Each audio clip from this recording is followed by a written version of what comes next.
Good afternoon to everybody. It's a real pleasure to be the moderator of this session. Better understanding and protecting the ocean. So welcome to this one or just not more panel dedicated to the oceans, what we know and about them and how to protect them. My name is Olivier Poivre d'Arvor and I'm the French ambassador for polar issues and maritime issues, and I'm also the organizer of the One Ocean Summit, which will take place in Brest in 3 months' time, the 11th and the 12th of February. So together with my four prominent panelists, whom I'm warmly thank for having accepted to take part in this discussion, we will try to discuss the role of the ocean as the COP26 is going to end in a few hours. What is the issues about oceans, and do we need perhaps a COP devoted to the ocean, as it is the case for climate and biodiversity? But first, I will introduce our four speakers. Start with Jamie Michael Phillips. Hello, Jamie. Hello, Olivier. Pleasure to have you. Thank you. We never met, but I heard a lot about you. You are a chartered surveyor, hydrographer, and former Royal Navy officer with an experience in a range of leadership roles, from running marine data gathering missions to directing defense geospatial strategy and plans for the UK, previously responsible for the management of government to government relationships for geospatial cooperation and outreach and capacity building of fledgling organization in marine data collection, assessment and cartography. And you are the director of the Nippon Foundation JEPCO Seabed 2030 project. Then I'll go to Geneviève Ponce. Hello, Geneviève. Bonjour, Olivier. Hello, Olivier. A pleasure to have you. You are the Director General and Vice President of Europe Jacques Delors. And very briefly, but you have a long European career, very influential woman you are. After having worked in Jacques Delors' cabinet, you, Geneviève, was appointed Director of the ILOS Legal Service in 2013 and in June of 2015 as Director of the WWF European Office. From November 2017 until December 2019, you headed the Jacques Delors Institute Brussels office, and in January 2020, you were appointed as the head of Europe Jacques Delors, the latest in the family of think tanks carrying on Jacques Delors' European vision. So I move to Henry Punat. How are you? Thank you, sir. Thank you. It's a pleasure to have you around this table. You are the 10th Secretary General of the Pacific Islands Forum. As Secretary General, you are responsible to Pacific Islands Forum leaders to deliver their priorities. You are also the Pacific Oceans Commissioner and the chair of the Council of Regional Organizations of the Pacific. And prior to taking up the forum role in May 2021, if I'm right, you, Henry Punat, was, and we all know that, Prime Minister of the Cook Islands from November 2010 until October 2020. Anyway, where are you exactly? Yeah, that is correct, sir. And where do you speak from? From Pacific, from Europe or from Paris? No, I'm here at the venue. Okay, great. So we are neighbor. So we'll meet very briefly. And last but not least, Daniel Wagner. You are Ocean Science Technical Advisor at the most famous Conservation International. You are the director for the coral reefs of the High Coalition. You have over 18 or 20 years of professional experience leading scientific studies in support of marine resource management and conservation, and you served as a scientific advisor of the expansion of the Papa Ano Mukwakwea Marine National Monument, and you have led over 25 multidisciplinary action for some of the most remote parts of our ocean. So let's start, and perhaps I will start with the kind of question for everybody, to all of you, starting perhaps with Jamie. So the President Emmanuel Macron announced recently the creation of the One Ocean Summit. I tell you that it will take place in Brest in February. This summit is supposed to start discussion of the protection of the high seas, and given the lack of global governance frameworks in this area, why is it so important to shed visibility on it, and what do you hope such a summit can help achieve? Jamie, the floor is yours. Thank you. I think I'm really looking forward to the One Ocean Summit. I think this is a huge opportunity amongst a variety of other fora to draw attention to some of the issues and the challenges we face across our oceans. I think it's very interesting that over the last year or so, and particularly amongst our younger community, there is a huge interest and a growing interest in the environment and issues surrounding the environment. But I think quite often many people focus on the issues that are land-based, are airborne, and tend to forget that actually that 3/4 of the world's surface is covered by the oceans. And I think quite often we forget that below the surface there's lots of things happening and some of them are damaging to the ocean health, and we need to look at how we're going to address that. So anything we can do to focus more on the protection of our oceans, the ability to regenerate them and to focus on ocean health can only be a good thing. And I hope this One Ocean Summit will help deliver that and focus politicians' minds, leadership minds, as well as the breadth of science, academia, and philanthropy. Jimmy, will you say that as some people say that as the Glasgow COP26 is going to end, we have all the feelings that the ocean was the great forgotten? I don't think the ocean was forgotten, but I think that there were many other competing priorities that tended to make more statements in the world's media, the world's press. And I think we've got to make sure as a community, and particularly those that have an interest in ocean affairs, that we make sure that the ocean is at the forefront of our minds, because quite frankly, the ocean is around us. It is fundamental to our well-being, for the preservation of humanity. It helps drive climate and climate change, and we've got to make sure that we don't forget that with all the other things that are happening around climate adaptation, climate change, and climate mitigation. Thank you. Perhaps the same question for Daniel Wagner. You know about the COP26 and the what will be the use or what occasion we will have in Brest with the One Ocean Summit to speak about the governance frameworks and some issues like that. Yeah, thank you. So this One Ocean Summit comes really at a very pivotal time in human history.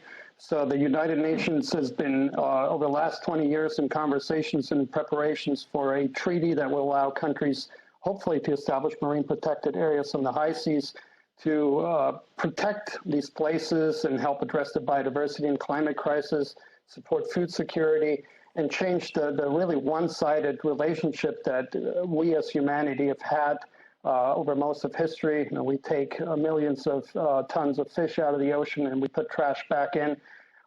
So this summit really comes at a really important time. We really need to raise awareness prior to that. And so we really thank the Paris Peace Forum for putting this on the center stage.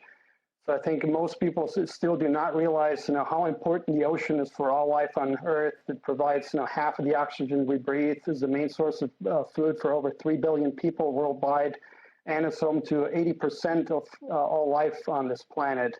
And most people don't realize that the biggest part of this ocean, nearly 2/3 of it, are in a Wild West-like place where we currently have few rules and even fewer ways to enforce them. And so this Ocean Summit will hopefully help change the narrative and put really much needed focus on this half forgotten part of our planet, the high seas. Wait, perhaps for the public to explain that there is a negotiation which name is BBNG, Biodiversity Beyond National Jurisdiction, which has started 2 years ago, and which will have a new round in March of the One Ocean Summit will take place a few weeks before. And I will ask the same question to Geneviève.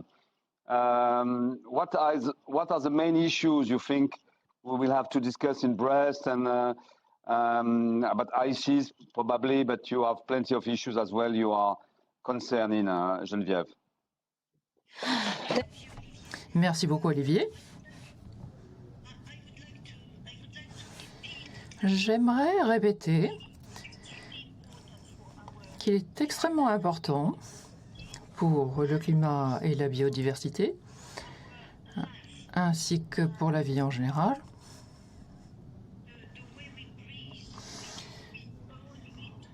que la manière dont nous pouvons respirer, nous le devons à l'océan. Et nous ne nous rendons pas assez compte. Plus de 70% de la biodiversité se trouve dans les océans. Les 2/3 des océans sont de la haute mer. Donc cela influe sur notre climat. La plupart des gens ne le savent pas et ne réalisent pas combien les océans sont importants pour la vie en général. Je crois qu'un des avantages principaux de le One Ocean Summit est d'attirer l'attention de tous sur ce point. Mais il y aura nombre de choses à réaliser à Brest et dont nous devrons discuter. D'abord, le traité sur les hautes mers, qui doit être très ambitieux.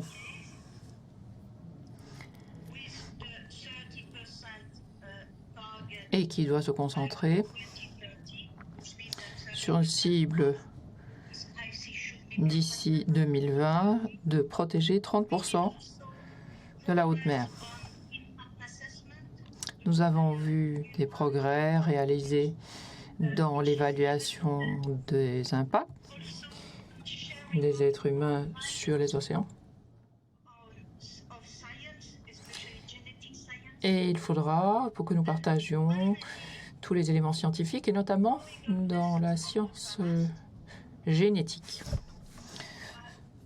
sans pour autant oublier de tirer toutes les leçons apprises du passé, en établissant un bon processus décisionnel.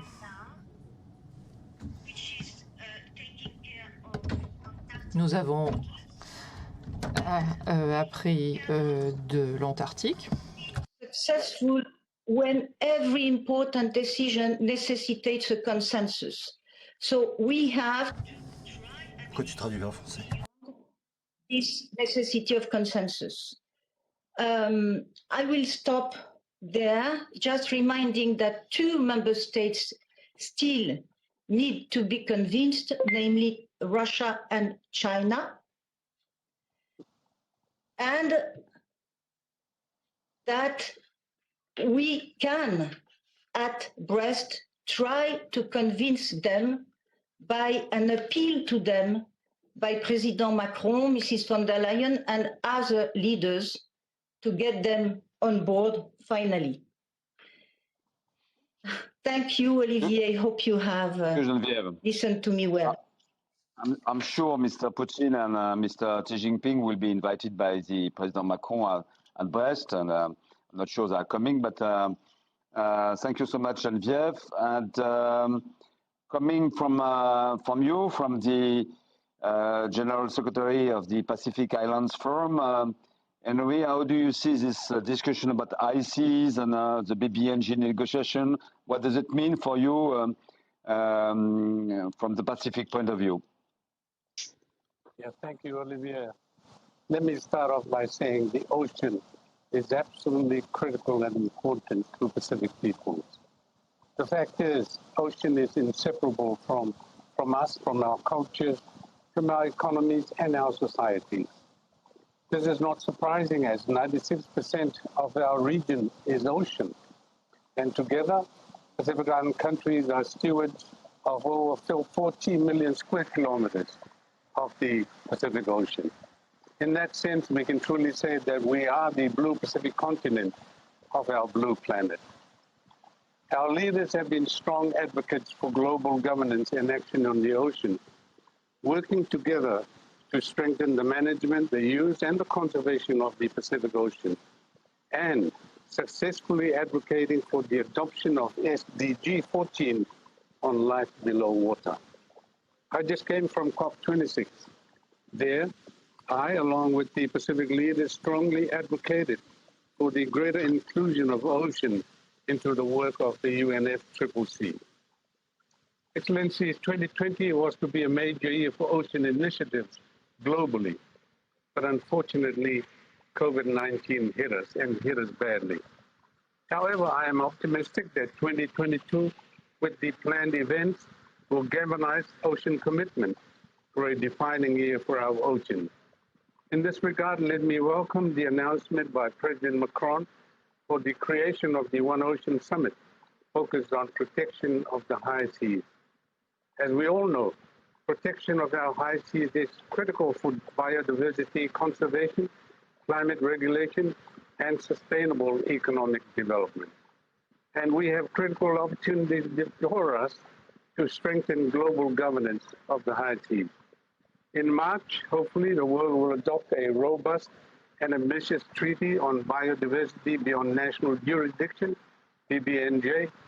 It needs to be fair and equitable, providing the adequate tools for effective conservation and sustainable use of BBNJ, founded on the best available scientific information and traditional knowledge of indigenous peoples and local communities.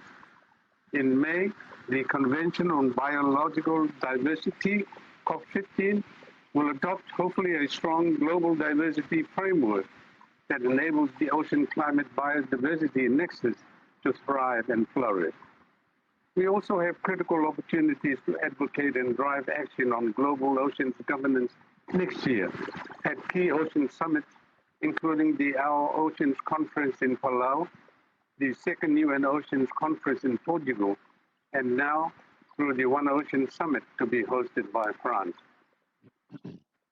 Coming to the specific question of what the One Ocean Summit can achieve, I believe it is a critical opportunity to ensure more emphasis, visibility, and prominence of the ocean climate nexus. After all, the ocean is the lungs of our planet as the Earth's greatest carbon sink. It's also a critical opportunity to drive focus and collaboration ahead of the BBNJ negotiations in March. So for the Pacific, these forums are critical to elevate the profile of the ocean in the climate ocean nexus. And hopefully the just concluded COP26 in Glasgow would have come out with appropriate language to ensure that this is achieved now. Thank you.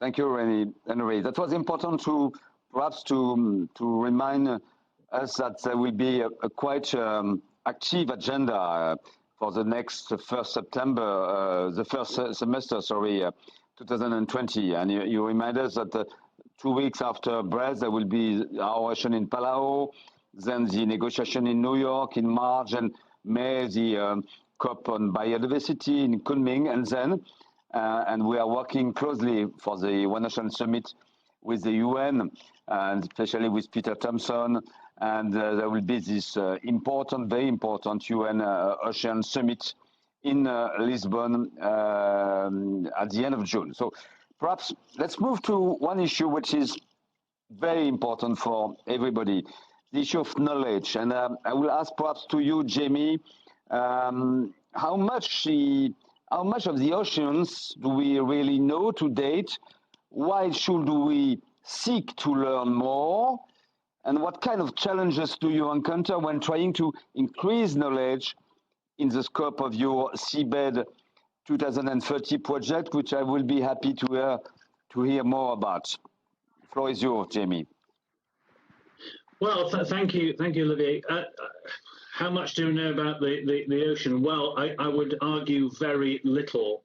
From a very parochial Seabed 2030 perspective, we have published a map in June of this year that shows that we have mapped only 20.6%, so a fifth of the world's oceans to date. And that means that we have a huge amount still to map. And just going back to a comment I said earlier, that the oceans and the shape of the seabed is absolutely fundamental to ocean current circulation and how that movement of bodies of water interact with our glaciers, our cryosphere, again, which affects sea level rise, affect the sea temperature rise. The seabed shape is a crucial parameter in forecasting and assessing the impact of tsunamis, other geohazards, but also it provides a fundamental base layer and a reference frame for work in safety of navigation, marine spatial planning, protection of marine ecosystems and habitats, tidal streams, coastal erosion, a whole host of other ocean processes. And at the moment, we're working on, I would argue, guesswork, because 80% of the ocean remains unsurveyed to date. And is that a good place to be? Would we build a city? Would we build a house on an area of which we had no knowledge? So I think we need to focus on the oceans. We need to accelerate that process. There are huge challenges.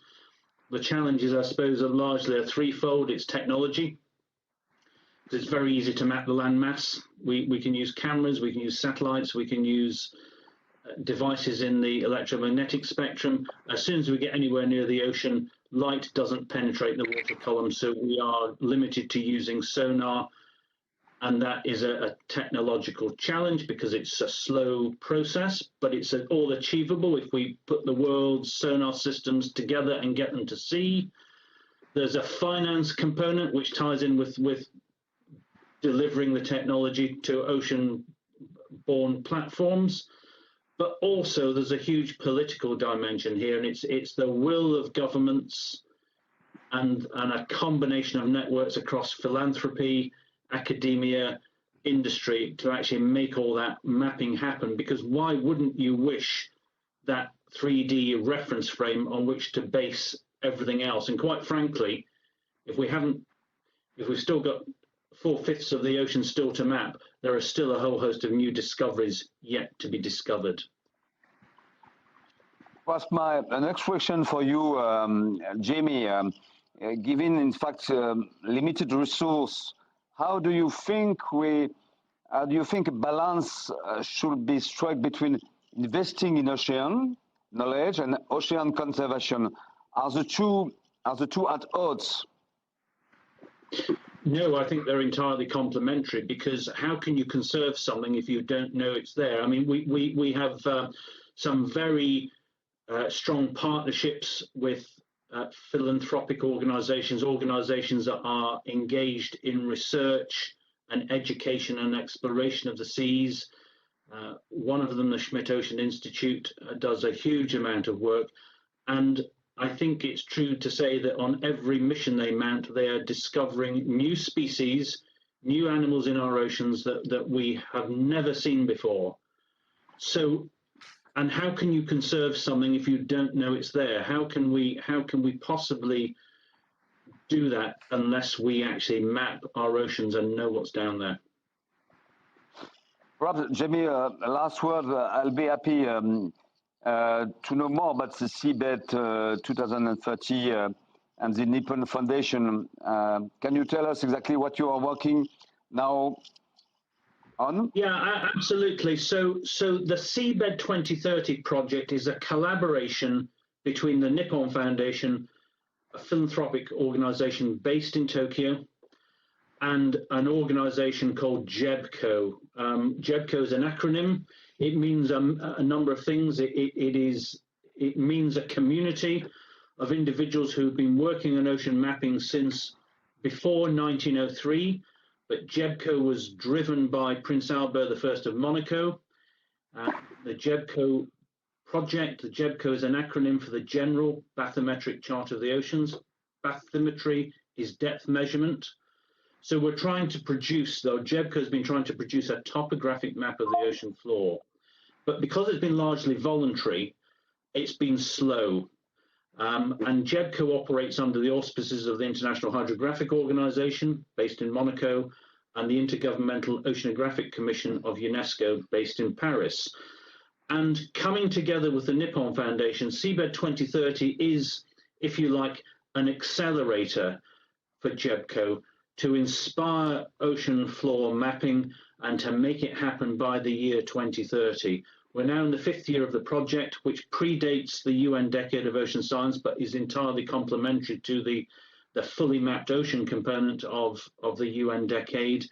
And we are driving ahead, but that inspiration needs to reach out across all sectors of society, and we need to drive home the importance of why the map is fundamental to being able to model all those ocean processes I've described, is fundamental to being able to provide the reference frame for protection of ecosystems, for discovery of new ecosystems.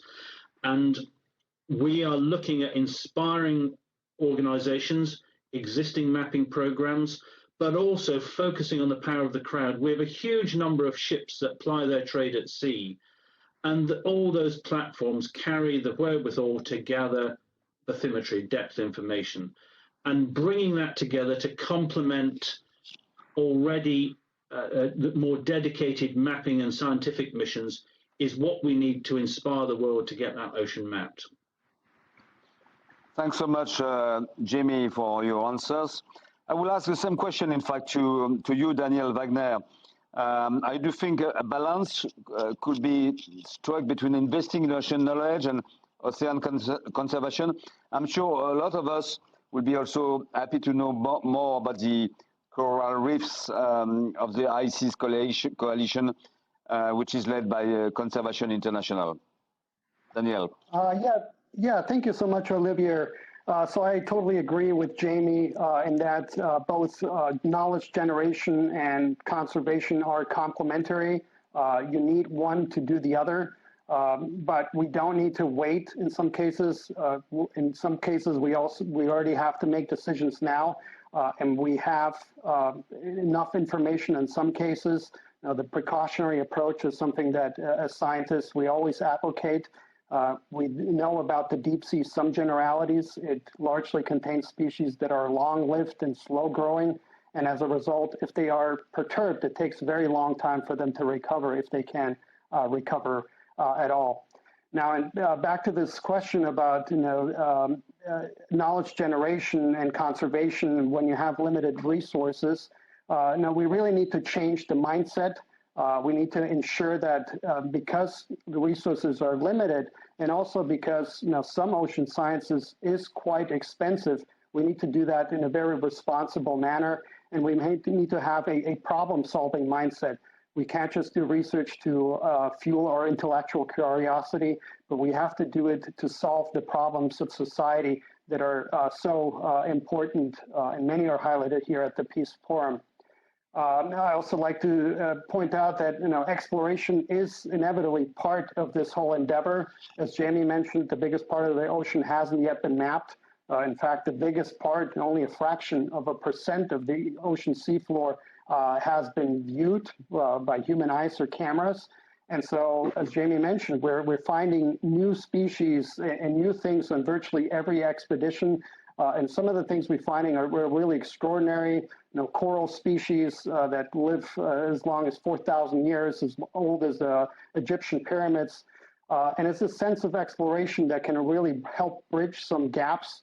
Now, when we had the first explorations to the moon, that united many millions of people together. And today, with new modern technology, we can also participate in these deep sea expeditions. And that sense of exploration and discovery is really something that is part of all of us. And it can help bring together people that typically don't talk to each other. And as far as the Coral Reef of the High Seas Coalition, this is an interdisciplinary group of experts that seeks to raise awareness, political support for protecting some of the most special places on the high seas. So for most of people, when they think about the high seas, if they indeed ever think about them, the only images that come to mind are those that you would see when you look out of an airplane window, this flat, empty expanse of nothingness. And our aim at the Coral Reef of the High Seas Coalition is to shed light on some of the really extraordinary places that lie beneath that. Coral reefs, completely out of sight and out of mind, which flourish in the middle of the high seas, species that are very old. But it's not just about nature, but it's really also about the importance of people. As Henry mentioned, for many communities, particularly in the Pacific Islands, the high seas have been part of their cultural heritage for millennia. 40,000 years ago, they started the most expansive migration across the high seas. And it's really using these stories as inspiration so we can make better choices about how to manage and use the ocean. Thank you, Daniel. Thank you so much. And perhaps it won't be the same question for Geneviève, even if really I would like to know more about Antarctica 2020.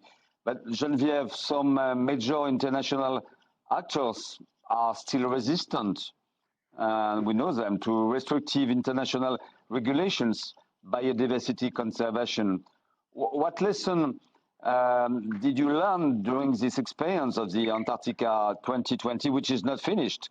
This campaign is still active, regarding the ways we can work together to counteract that and the level in which action seems more useful? Thank you very much, Olivier. Yes, I've learned a lot. Antarctica 2020 has been chosen by the Paris Peace Forum during its first session in 2018. And we have been helped a lot by the support of not only the Paris Peace Forum team, but the French diplomacy and the European diplomacy. We did a lot, but still we have not yet convinced Russia nor China. So how should we do? Maybe first of all, what did we do? I had the pleasure and honor to be able to speak to Mr. Macron personally about Antarctica 2020, and he was very supportive. I did the same with very high leaders in the EU, including Mr. Timmermans. We have obtained from Mrs. von der Leyen a mention of the importance of protecting Antarctica waters in her speech of the State of the Union last year. We have obtained EU-Chinese declaration, which are rather positive, but still very general, on the protection of Antarctica waters. However, and we have also obtained the signature of 1.5 million people from all over the world to obtain this protection. But for the time being, we do not have the green light from Russia nor China. What I understand, and what you know, Olivier, because we have been told so together, what I understand is that only personal action at the highest level will make the difference. So a phone call or a conversation between Mr. Macron and Mr. Putin, for instance, or Mr. Macron and Mr. Xi Jinping, because it is the way it happened in 2016. This is the way Mr. Obama and Mr. Kerry convinced their counterparts, the Chinese and the Russian, to protect the Ross Sea, 2 million square kilometer. In the case of the two MPAs that we are trying for which we are trying to get support from Russia and China, it will represent 3 million square kilometers. So it's enormous. And altogether, it's about protecting 1% of the ocean. So it is extremely important. But once again, only private conversation at the highest level, Mr. Macron, Mrs. von der Leyen, Mr. Biden, only the next at that German level. Chancellor, perhaps. Excuse me? Perhaps the next German Chancellor could also give a call to Mr. Putin or Mr. Yeah. And of course, the next German Chancellor, but I will not give any name, even if we have one name. Well, we know more or less who it will be, but anyway, you are absolutely right. And the next German Chancellor. Let's wait the beginning of next December to know exactly about Germany. And we are speaking about two MPAs, in fact, just to explain to our public. The two of them are the East Antarctica Peninsula and the Weddell Sea. And you, Geneviève, were speaking about the Ross Sea, which in 2016 was a success, in fact. It was a success due to Mr. Obama, to John Kerry, to the Prince Albert II of Monaco as well. They were very influential. So even if the last CAMLA meeting in Hobart was a failure, there's still a hope to obtain and perhaps either in Brest or a bit later to have the agreement of Russia and China. Let's hope about that. And I'll move perhaps from Antarctica to Pacific. It's a quite far, long trip. And a question for you, Henry. How do you think regional organizations such as your Pacific Islands Forum can play a role in ocean conservation in terms of complementarity and support for national or international action? And what can other regional actors, learn from your own experience? Absolutely thrilled with the cooperation and the spirit of working together of our forum leaders. Because the truth is, they take a very keen and close interest in our ocean management and the health of our ocean. And they meet every year with their forum, to discuss prevailing priorities and issues to do with our ocean. And they never hesitate to take appropriate action to respond to whatever is required to be done. We know that the health and sustainability of our ocean is a transboundary issue which can only be effectively addressed through international and regional collaboration, financing, and action. I just want to divert a little bit and just comment on the comments made by Daniel earlier on.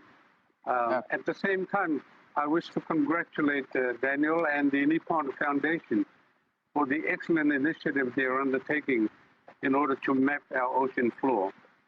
But the point I want to make is that although we know very little about the ocean at this point in time, because it is the last remaining frontier, that presents no excuse to us not to do anything that we can in the meantime in order to protect and conserve the ocean. For example, in terms of our fishery, we all know that the Pacific has 40% of the healthy remaining tuna stocks in the world.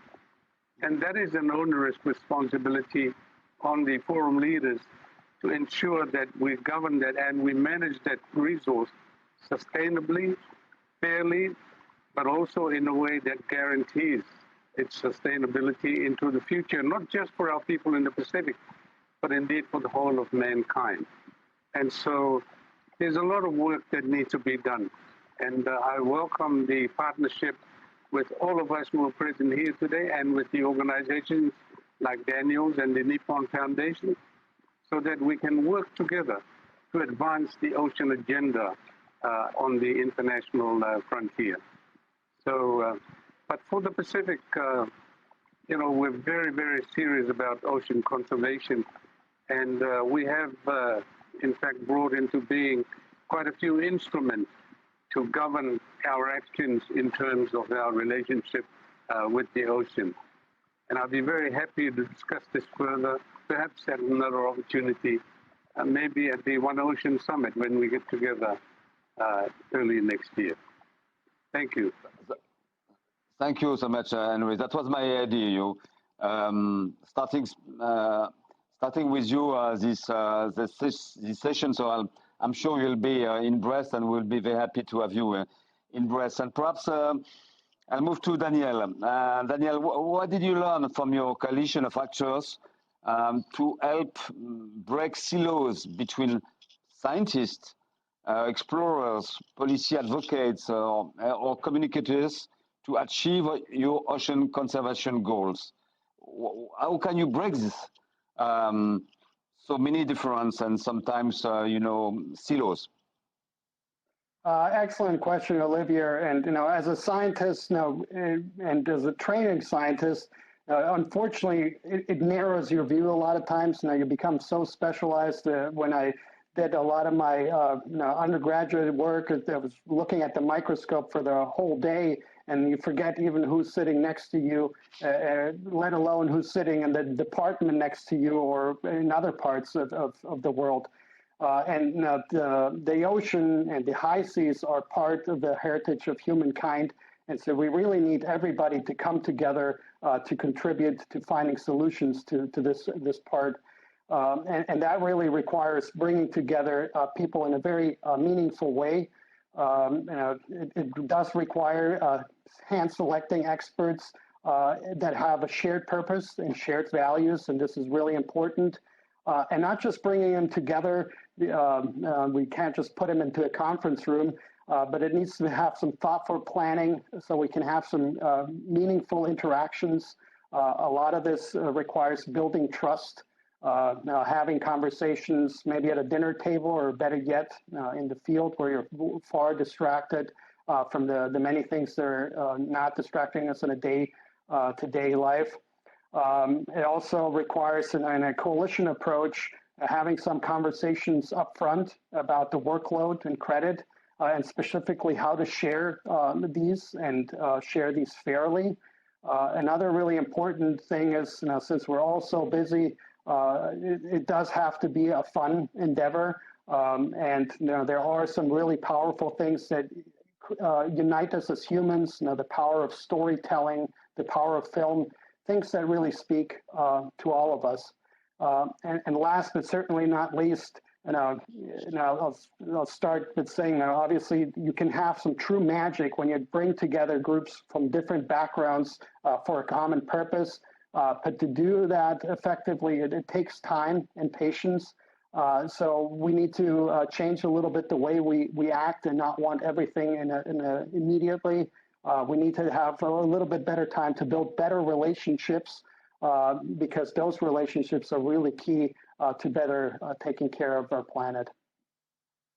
Thank you, Daniel. Thank you. Where are you speaking from? From UK, from the north of the world? I'm currently just outside New York City on the East Coast of the United States. Excellent. Again, to Geneviève, who is probably in Brussels or in Paris. How do you ensure that the creation of the marine protected areas, MPAs, doesn't affect the livelihoods of the people that economically depend on the ocean resource? It's not a relevant question for Antarctica, but it could be for Arctic, for example, on the polar world. And could you give examples on how you manage to balance human needs? I mean fishing, for example, and nature conservation goals. Geneviève. Thank you, Olivier. So the first rule is to ensure that there is an effective and full participation of key stakeholders in the process of marine protection. That is the first rule. But also, they need to understand the population, and the fishermen especially, when they are afraid of losing something through protection, that all the experiences which have been made show that protection of areas brings benefits for fishermen because it is increasing the health of commercial fish stocks and it is offering a path to recovery for predatory species. So this is something that has to be understood, that protection can increase the size and number of fish outside the reserves, of course. But coming back now to Antarctica, as you have very well said, there is no conflict with any native population because it is the only continent on Earth where you do not have native population. There are a few human beings there who are scientists. And they of course need to be protected, but they will not suffer from protected areas. It's a very curious case, fishing in Antarctica waters. There are many fish boats there, coming from Norway, coming from Korea, coming from the EU, and of course from Russia and China. And they have to be subsidized because it would not be profitable to go there without subsidies. It is so far away. So it's a kind of mystery. And we can understand that in the case of China, at least, there is a preoccupation of food security. So it is probably not very easy for China to renounce to potential food sources. But once again, it is not a place where you have conflict with local fishermen. It's a place where one needs to really understand what are the real interests at stake, be they economic or strategic or whatever. This is one of the difficult questions to solve, the last resistances to protecting vast marine areas in Antarctica. Thanks, Geneviève. And last question, and then we will have a Q&A, a short Q&A session. The last question will be for Henry. The consequences of climate change, such as the rise of sea levels, could have terrifying effect on the safety and livelihoods of citizens in the Pacific region. So you know them better than us, Henry. Can you tell us what trends you are already seeing across your member countries, and how can the international community present at the Paris Peace Forum help build coastal and ocean resilience? Henry. Yeah, thank you, Olivier. That's a very important question for the Pacific, because the reality is we've always been advocating that climate change is already here, and it's our daily lived reality. You know, it's affecting our islands, it's affecting our people. Just in the last 5 years, for example, we've had 5 Category 5 cyclones devastate Pacific Islands. And when the severe cyclone in 2015 struck Vanuatu, for example, over 60% of their GDP was destroyed. And so, you know, climate change is an existential threat and reality for us in the Pacific. That's why we were very, very strong in advocating that the world must stay within the 1.5 degrees centigrade target, because we feel that any further sea level rise, as contained in the latest IPCC report, will be absolutely catastrophic for the Pacific Islands. Even now, you know, some islands have already submerged. For example, in the Solomon Islands and in Papua New Guinea, salt water has, you know, intruded into planting areas. People can't plant anymore. So the point I'm making is that climate change is already a reality for Pacific Islands. And in order for us to survive, you know, the world must stay within the 1.5 degrees centigrade target that we have set for COP26. And we would really appreciate support, you know, from all our partners here at this very important summit. Thank you. Thank you, Henry. Since we have started, there are plenty of questions, but I will only choose perhaps three of them. One is very technical, but very important. In international sea areas, who's in charge of the policy making for the safety of the ocean life? Who wants to take the question? I can give it a shot, Olivia. Yeah. So currently we have in the international waters basically a fragmented approach, and mostly the bodies that are set up to regulate are those that regulate large-scale industries such as fishing, mining, or shipping. But there is not one body that is out there looking out for marine life and sensitive marine environments. And this is something that the upcoming BBNJ negotiations are trying to change. They are trying to develop a treaty that will help coordination between all these fragmented sectoral bodies that are currently just managing things in isolation, and help coordination between all of these so that we can start thinking about how do we can conserve biodiversity and sustainably use biodiversity in these international waters. Thank you, Daniel. Another question. Global warming is causing sea levels to rise. We just spoke about that. Threatening coastal population centers. What can we do to manage the issue of pesticide and nutrients ending up in the ocean? So pollution. And we can speak about also about plastic pollution. Who wants to answer? Geneviève.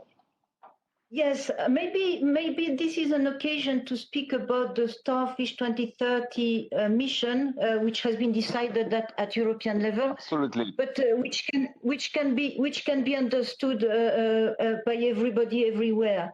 It's about the hydrosphere. What we do on land has consequences on the ocean, and 80% of the pollution of the sea is coming from inland.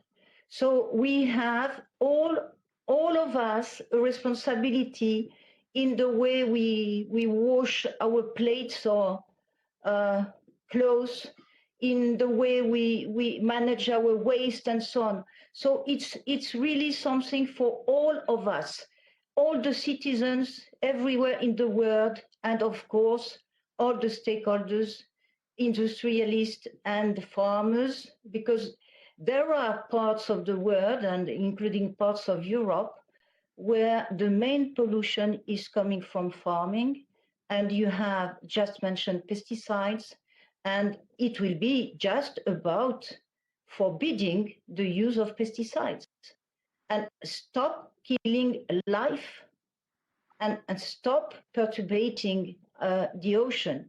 And this is something that we have started to do in Europe, and France is rather advanced on this way. And I think that we will all have to do so if we want to preserve our environment for the common good. And I think it's very important to remind that the IUCN this year in Marseille has qualified the ocean as a common good.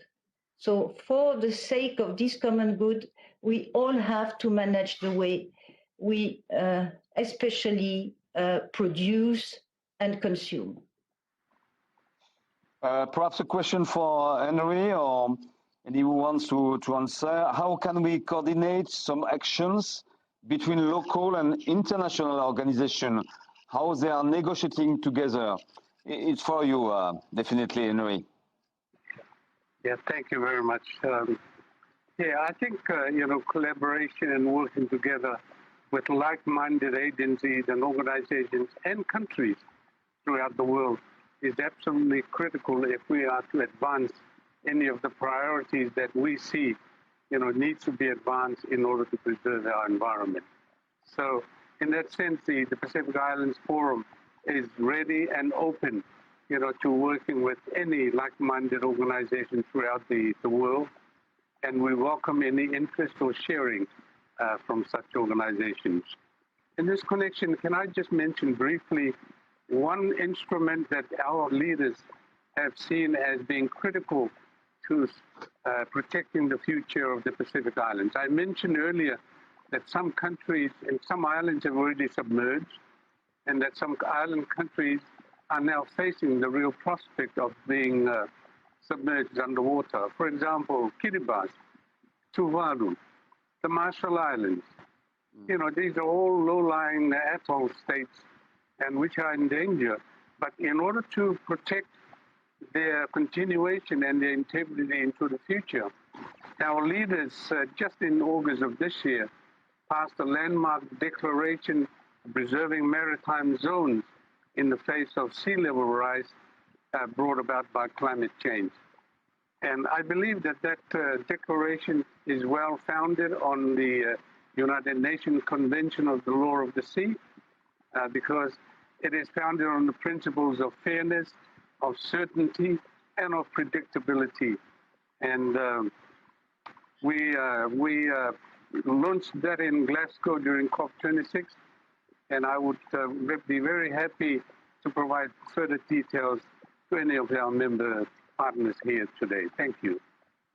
Thank you, Henry. Thank you so much. And we still have two minutes at the end of the session. So a last question, just for a conclusion for you, all of you. Very briefly, do you think there is a need of a dedicated COP to the ocean? There is one about climate, another one about biodiversity. Why not? More and more people speaking about the necessity of ocean COP. So, Jamie. Short answer, yes. Longer answer, the more we focus on protecting our oceans, reversing the decline in ocean health, then the more that will complement all the other work that is being done at COPs on other aspects. Thank you, Jamie. The same question for you, Daniel. Same answer. The short answer is yes. We currently have a fragmented approach to managing our ocean. Such fragmentation creates a lot of inefficiencies. And by bringing these things together and having one voice for the ocean, that can have a lot of power. And Henry, a COP dedicated to the ocean. The first one could take place in the Pacific, no? Yeah, we would be very happy to host such a COP. But short answer is yes, absolutely. There is need to have a COP dedicated to the ocean. Thank you, Henry. And Geneviève? I will certainly not say the contrary. Yes, absolutely. And first of all, of course, we have to conclude the BBNJ Treaty.